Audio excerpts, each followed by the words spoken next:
শানে নজুল সিরিজের নতুন পর্বে আপনাদের সবাইকে স্বাগতম।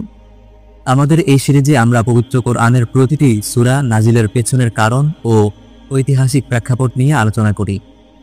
আজ আমরা কথা বলবো এমন একটি সূরা নিয়ে যাকে বলা হয় ফুসতাতুল কোরআন বা কোরআনের তাবু, যা কোরআনের বৃহত্তম এবং অন্যতম গুরুত্বপূর্ণ সূরা, সূরা আল বাকারা। মদিনায় হিজরতের পর এই সূরাটি দীর্ঘ সময় ধরে বিভিন্ন ভাগে নাজিল হয়েছে। এটি একটি সম্পূর্ণ জীবন ব্যবস্থার রূপরেখা। এতে রয়েছে ঈমান, ইবাদত, সমাজ, অর্থনীতি ও রাষ্ট্র পরিচালনার মূলনীতি।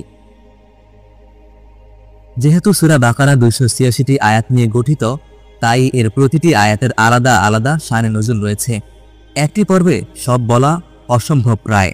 তাই আজকের ভিডিওতে আমরা সূরা বাকারার সেই 10টি প্রধান বিষয় বা ঘটনা তুলে ধরব, যেগুলো নাজিলের মাধ্যমে মুসলিম উম্মাহর জন্য যুগান্তকারী নির্দেশনা এসেছিল। চলুন শুরু করা যাক। বিষয় 1, মুমিন, কাফের ও মুনাফিক। সূরা বাকারার আয়াত 1 থেকে 20।